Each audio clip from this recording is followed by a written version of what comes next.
Hello guys, in this video I am going to show you how to add a couple and personal relationship on the paired application. But first I just want to mention, don't forget to subscribe to my channel, because at 10,000 subscribers I am going to show you my whole YouTube revenue statistics and growth strategy, how to make money online. So let's jump into it.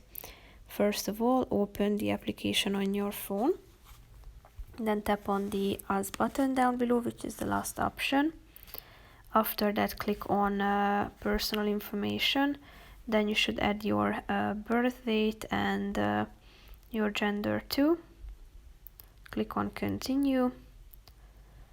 After that, you should also add information about your couple. Here you can select an option concerning this question. Do you live with your partner? So yes, we live together or we live separately. Then you can also select your relationship status and indicate whether you have any kids or not. Tap on the button continue, thereby saving this information about the couple. So that's pretty much it for this video, guys. See you in the next one. Bye bye.